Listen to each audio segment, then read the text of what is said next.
In the ever-shifting sands of pop culture, where feuds fuel headlines and comebacks redefine legacies, a curious parallel emerges between two titans, Taylor Swift and Kanye West, now Ye. Once nemesis locked in a decade-spanning saga of interruptions, leaked calls and lyrical barbs, they now appear to orbit a shared tactic, the art of vanishing to amplify return.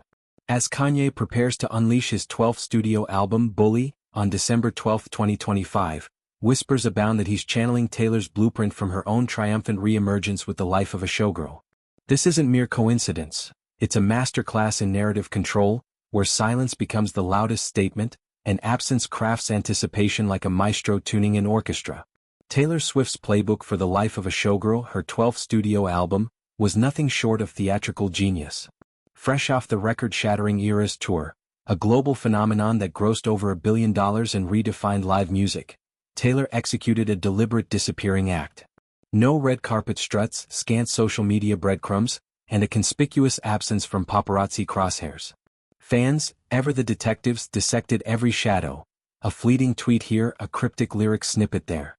Weeks blurred into a vacuum that became content, spawning theories from Easter egg hunts to fanfiction forums. This intentional mystery wasn't evasion. It was alchemy transmuting quiet into a powder keg of hype. Then the deluge, the life of a showgirl erupted with surprise drops, immersive visuals, late-night TV confessions, and a cascade of performances that blanketed the cultural landscape. Taylor, the architect of her own folklore, reclaimed not just airwaves but agency, her controlled explosion of publicity, a fireworks display of empowerment. Enter Kanye West, the provocateur whose life has been a symphony of bold declarations and boundary-pushing art. 4 months, Ye has embodied a parallel hush. No ex-rants, no red carpet provocations with wife Bianca Sensori, no erratic sightings that once dominated feeds. His wife may be reclaiming spotlights in Australia, touting her fashion ventures, but Kanye? He's a ghost, and in his world, ghosts haunt with purpose. Bully, delayed Phoenix-like from prior timelines, looms as his solo salvo post-Vultures collaborations with Ty Dolla $ign. Tracks like Beauty and the Beast and Preacher Man, teased as EPs earlier this year, hint at a raw, introspective edge, perhaps a reckoning with the controversies that have shadowed him. This quietude, for a man synonymous with stunts, screams strategy. If Taylor's was strategic mystery, Kanye's feels like controlled unpredictability, the hush before a tempest tailored to his chaotic genius. Their history, a pop culture epic etched in infamy, lends this convergence poetic irony.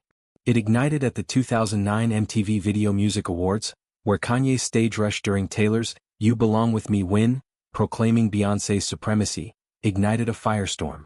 The moment, raw and unscripted, crystallized Kanye's unfiltered ethos against Taylor's wide-eyed ascent, defining trajectories for years.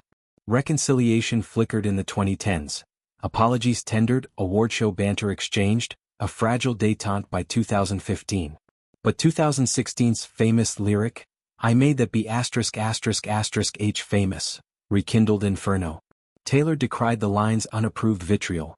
Kim Kardashian's snippeted phone call fueled a maelstrom, doxing Taylor's private pleas and tipping public scales against her. Swifties mobilized, but the damage lingered, a digital scarlet letter. Vindication arrived in 2020 with the full calls leak, exonerating Taylor and recasting Kanye as the antagonist. From there, her phoenix soared. Taylor's version re-recordings wrested masters from corporate clutches. The Eras tour etched her as a billion-dollar bard. Kanye, conversely, navigated tempests, anti-Semitic outbursts, divorces, brand severances, his reinventions a tightrope of turmoil. Donda 2's 2025 streaming resurrection under the Donda moniker, the Vultures duology's polarizing pulse, and the September 2025 documentary In Whose Name. A unflinching lens on his controversies, signal a man clawing back narrative reigns. Bully then could be his folklore. Intimate, urgent, a reset amid ruins. Speculation swirls. Is Kanye emulating Taylor's vanishing to court curiosity, letting lack of content become content itself? His December drop mirrors her surprise ethos, potentially unleashing visuals, interviews, and stunts in a blitz that drowns detractors. This calm before a self-orchestrated cultural storm could recast Ye not as villain but visionary, curiosity organically rebuilding what backlash eroded. Their rivalry, photofrenemies to nemesis, underscores the irony. The interrupted now inspires the interrupter, a full-circle nod to shared resilience. Yet, beyond tactics, Bully promises depth. Delayed by life's tempests, it arrives post-Vultures 2, a solo statement amid collaborative echoes. Beauty and the Beast grapples with duality, fame's allure and isolation, while Preacher Man probes redemption's pulpit. Donda 2's belated bow honors his late mother, a spectral thread in his oeuvre. The documentary, premiered to mixed acclaim, dissects public falls, inviting empathy where scorn once reigned. If Taylor's silence birthed vulnerability anthems, Kanye's might yield confessionals, raw dispatches from a soul in flux.